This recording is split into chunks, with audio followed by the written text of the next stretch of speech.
We're recording. Thanks.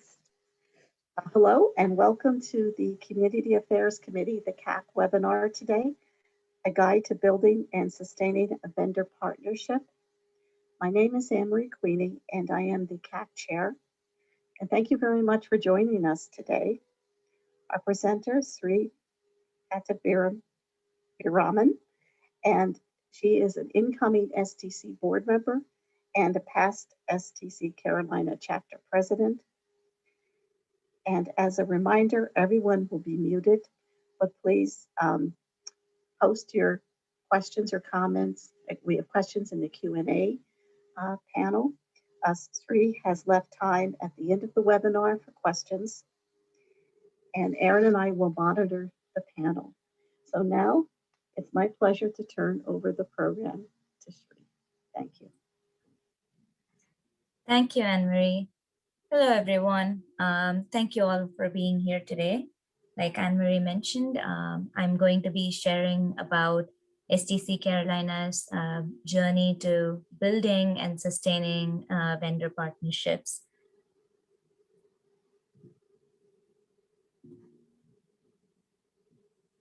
About myself, I'm Sree Pattabiraman, and I am the immediate past president of the STC Carolina chapter. And I am really thrilled and excited to be one of the incoming directors for the STC board this year. And I work as a senior technical writer at Extreme Networks, a networking devices manufacturing company. I live in Raleigh, North Carolina. And I love mentoring and volunteering with the STC Carolina chapter. I have left my contact details on this slide, as well as I have provided my LinkedIn link on the chat. So if any of you have any questions, either after the presentation or if you want to chat with me, have any questions related to TechCom, feel free to connect with me on LinkedIn. So let's go ahead and get started. If you're an STC community leader, you are already aware that it is really critical for the functioning of the chapter to have good vendor partnerships. And if you are someone who is clueless about where to start or how to even approach vendors, let me show you some examples and let me share what we do at STC Carolina every year and what has worked out for us.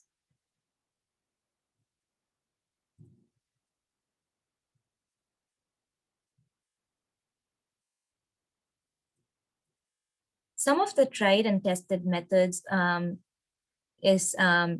first is to identify vendors.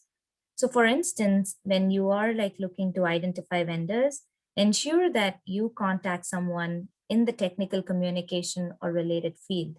I say this because when you create a vendor partnership, you want to make sure that your members feel connected to the partnership or associate with the vendor partnership.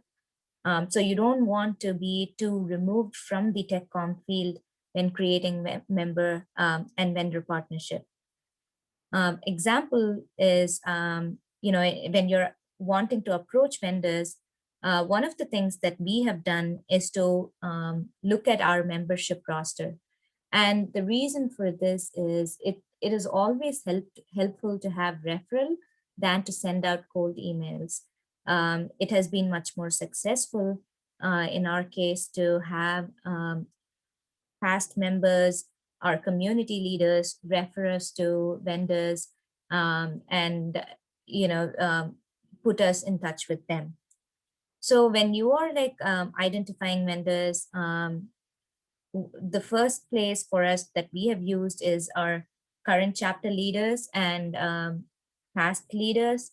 And this has been extremely helpful because past leaders, in case they have experience working with a vendor, when they roll off the board, they're always ready to help us, help the new board get in touch with the vendors so we can keep continuing that relationship.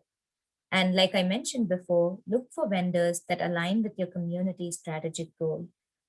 This is really important because if you cannot find someone um, in the teccom or related field, then it becomes all the more difficult to build any events, premium workshops, and justify use cases for having a sustained vendor partnership.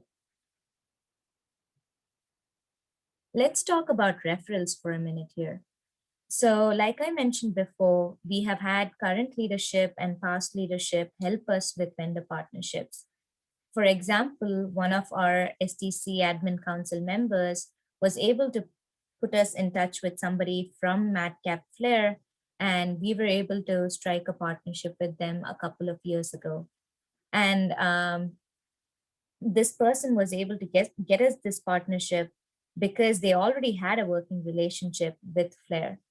So in the same way, when you are talking about vendor partnership just within your leadership group, ask your members, ask your leadership admin council, and see if they work at organizations that can be used as a vendor for partnership. And in case you're not able to find anyone in your immediate circle, then put out a social media poll or conduct some sort of conversation in your social media where you can get information about potential vendor partnerships. And one of the things that we have learned during COVID, especially now, is that a lot of vendors either don't have the budget or are not ready for long-term vendor partnership commitments. So in such cases, having ad hoc partnerships, for instance, 60-day partnerships or 90-day partnerships, seems to have worked out in a better way. And let's, moving on, I want to talk a little bit about cold email. So what this means is you have no relationship or you have no referral to reach a particular vendor, but whatever information you have is something that you found online. So in that case, you can send an email to them to see if they will be interested in creating a partnership with your chapter, or if they can put you in touch with someone who can direct you to create a partnership with that particular organization. So when sending a cold email, it is always good to have a fact sheet or a media kit put together. And it is always good to have as many details as possible included in the email. And one of the things that I would advise is not to inundate the vendor with many options, but just to give one or two examples of vendor partnerships so they are aware what they would be signing up for. And in case of cold emails, I think ad hoc partnerships, especially if you have no working relationship with the vendor, doing that would prove to be more useful than trying to ask them to do a 1 year or a 2 year partnership. So what are some things that you can do before writing to a potential vendor? And I'll be showing some examples of media kits. But even before you start developing something like that, one of the main discussions that you need to have about vendor partnerships must happen during your annual strategic planning day. This is the time when all the leaders get together, and this is the perfect occasion for you to scope out the partnership, vendor partnership, and events for the rest of the year. So when you meet with community leaders, when you meet with your admin council, have some dedicated time to brainstorm activities and the sort of vendor partnerships you want to achieve for that particular term. And it's always nice to have a dedicated vendor partnership, but I understand, and I'm sure a lot of you know how difficult it is to get volunteers to sign up for activities like this. So in our case, it has been helpful to have our program director or our membership director or the secretary, anyone who is already part of the board, coordinate this effort. At the same time, they can collaborate with a social media manager of your community to create media kits and to send out emails. And like I mentioned before, make sure that you have a media kit when you're pitching ideas to potential vendors. And the reason being, when you have a media kit, your vendors also understand that you're being serious about this partnership and that you have already thought out what kind of partnership you want. And you have the details already and your goals. And for media kits, try to have 2 to 3 different types of media kits. So depending on the vendor and the area of their specialization and expertise, you can share a customized media kit with them. Here's a sample media kit that we have used at STC Carolina before. And this sponsorship opportunities page covers various different types of opportunities the vendors have when they decide to partner with STC Carolina. And as technical communicators, we are at an advantage because we already understand and realize the value of audience analysis. So when you develop media kits, make sure that you are aware of the audience that you're approaching and addressing the media kit to. And if you notice in this media kit, towards the end, we have clear details, bulleted points about what the tool license would cover and what it is going to be incorporated in. And we mentioned clearly that the mentorship program happens twice a year. So the vendor will be aware that it may be a long-term commitment. Let's talk a little bit about project scope and timeline. When you're approaching vendors, a lot of vendors always like to have a set timeline and project scope in mind. And discussing these things before you approach them is always useful. And making a decision as a team during your strategic planning day proves to be extremely helpful before you approach the vendor. And when you create your timeline for your vendor partnership, make sure that you are very clear about your expectations from the vendor. And at the same time, your vendor is also aware of what they can expect out of the partnership they have with your chapter. And in case of monetary sponsorships and partnership, ensure that your treasurer and your admin council work on creating a proper budget, and ensure that you share this with your vendor, because typically vendors are always appreciative of seeing how their money is going to be spent for the partnership.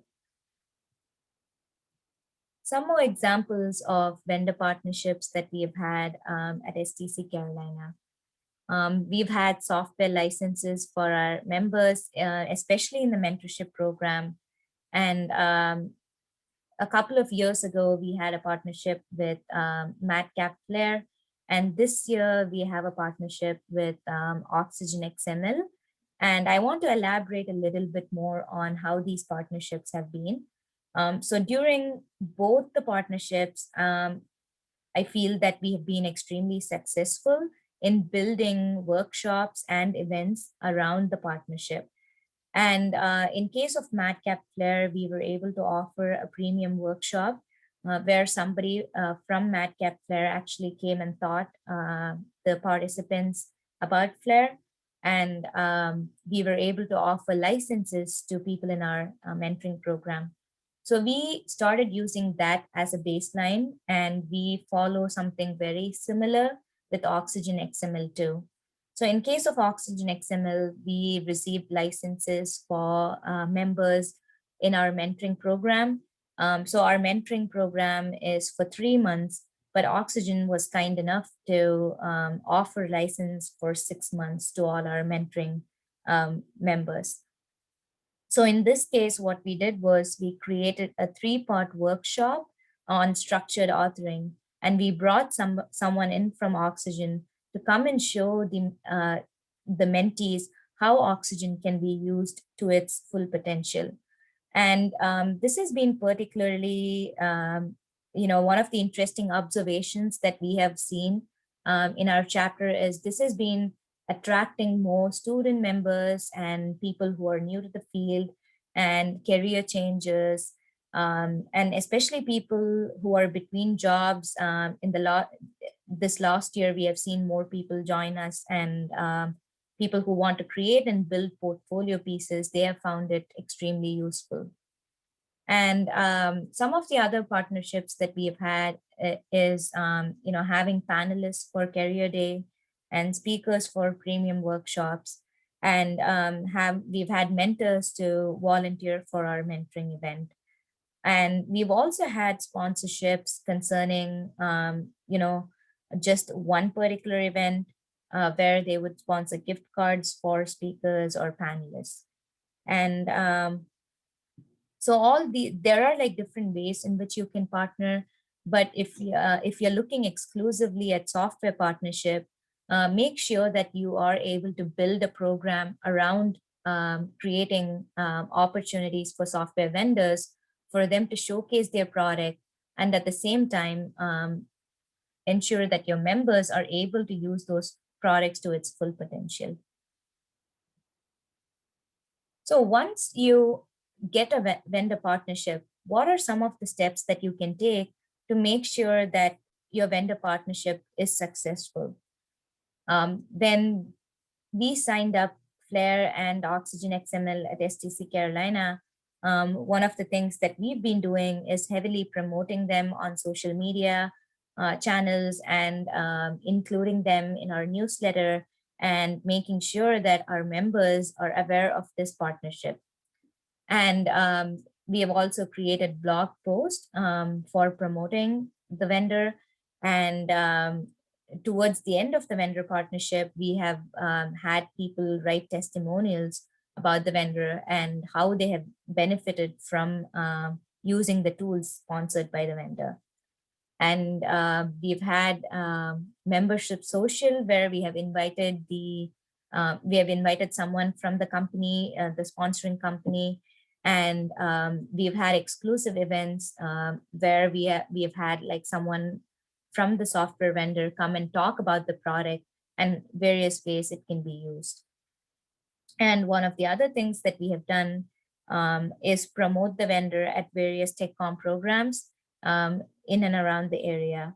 So in North Carolina, we have a lot of universities who have both undergraduate and graduate level TechCom programs.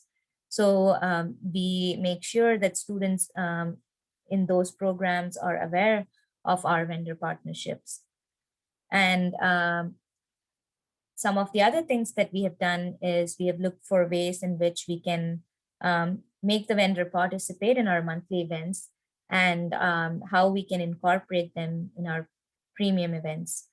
And for premium events, the best things that has worked out for us is either a one-day workshop or creating 3-part mini workshops, and incorporating the tool in various different ways through these workshops. And I want to share some examples of how you can include vendors into chapter activities. So the 3-part workshop, that's something that we did late last year and beginning of this year. And it's created a community of people who are able to interact with each other and build portfolio pieces using the Oxygen XML tool. And we've had people do peer reviews and exchange ideas through this workshop. And we create lots of opportunities for them to explore the tool. And especially if they are part of the mentoring program, then we pair them with mentors who can guide them in using these tools. So these 2 activities in particular has helped us a lot, as well as our members. And we've got really positive feedback from members who have attended these workshops and who have been part of the mentoring cohort using these software tools. And this I said this before, but this has definitely helped us add more members, especially student members, to our membership base because of the benefits that they are deriving out of such partnerships. So what are some of the steps that you can follow to sustain the vendor partnership? Because when it comes to vendor partnership, it's easier to get a partner, but then it's really difficult to keep it sustaining because it involves a lot of time and cost and effort from both the vendors as well as the admin council team. So when you create vendor partnership, and especially if the vendor partnership is going to end, make sure that you ask your members to share testimonials. And if they have created a portfolio piece using one of the tools, you can request the member to share that information so you can pass it on to the vendor. And if you have numbers on how many people benefited from it, that's always useful. So having numbers and giving it back to the vendor is always a good to have information. And you can promote how the tool was used in your newsletter and your blog post, and make sure that you share this feedback with your vendor. And some of the ways in which you can ensure that the partnership is sustaining is by keeping your goals actionable. And make sure that you don't commit to something that you cannot uh, complete within the time frame of your vendor partnership.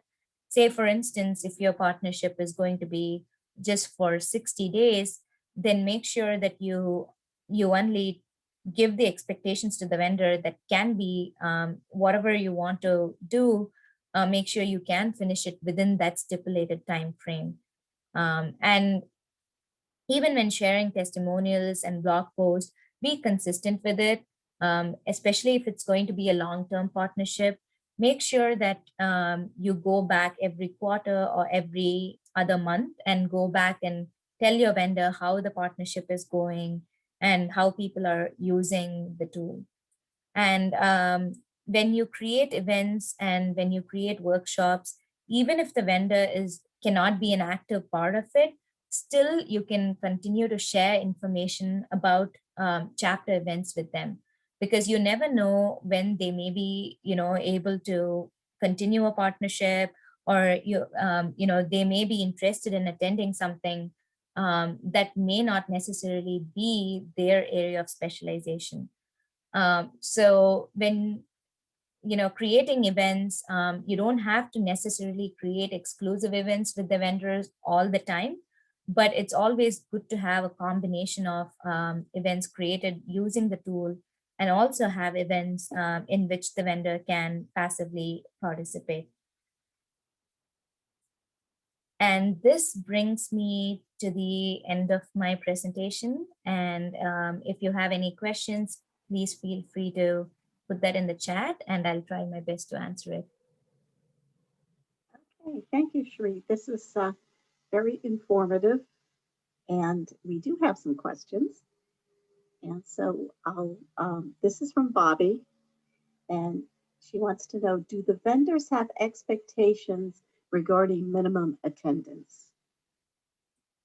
That's a great question. We have not had vendors explicitly tell us the need to have minimum attendance.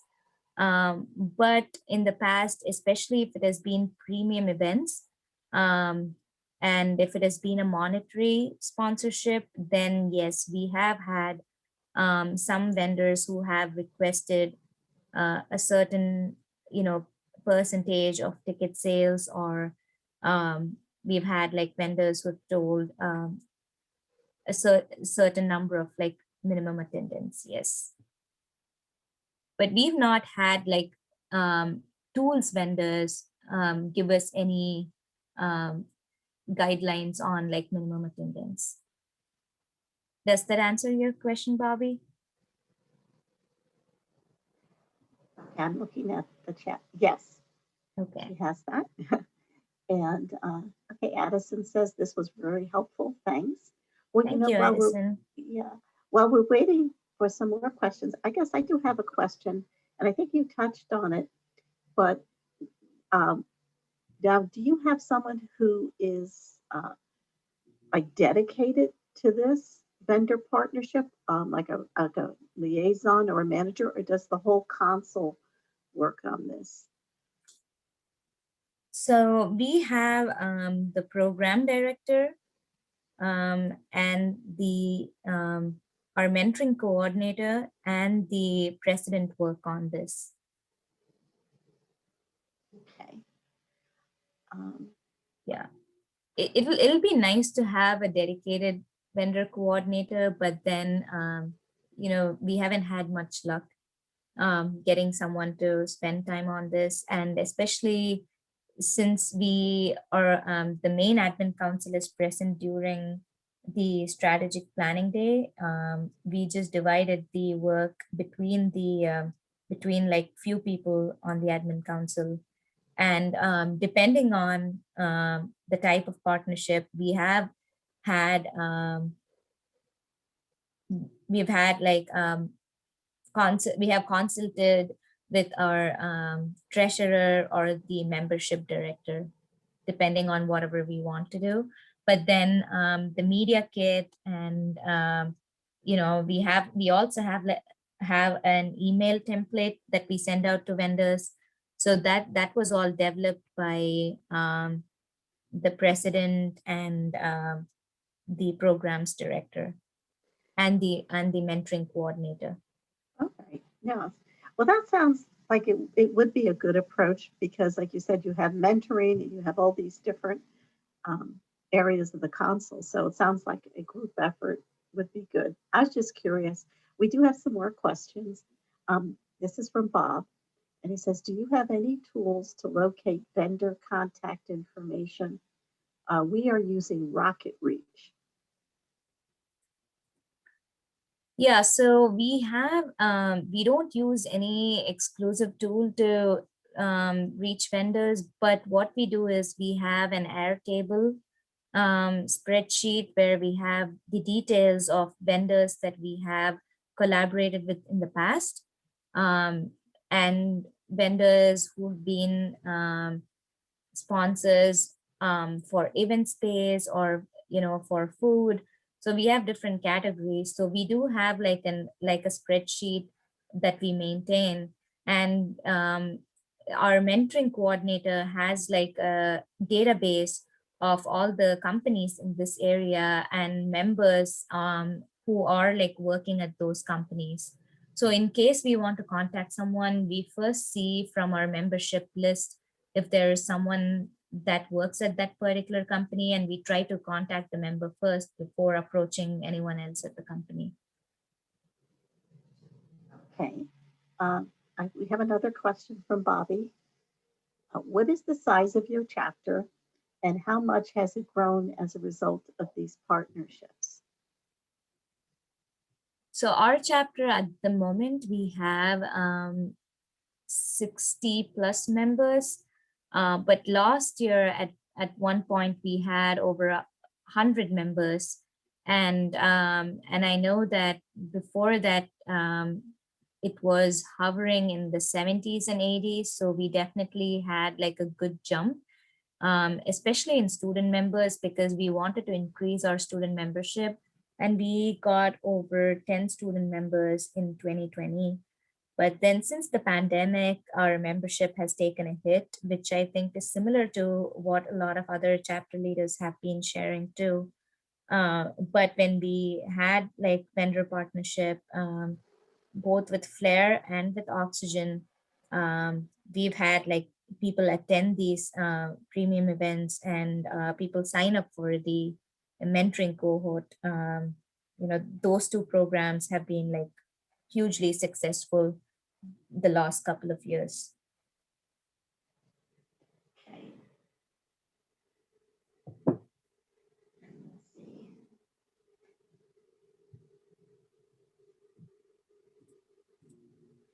Okay, and Bobby says, great news about student members.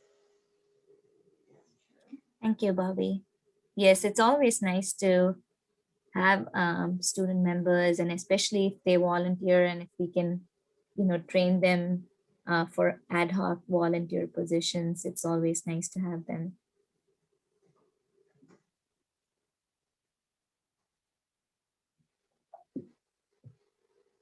And sometimes if we can't get any volunteers, we have tried to put out ad hoc volunteer positions where they can write like an event recap, or uh, participate in a small way without having to have a long-term commitment, and that's work too.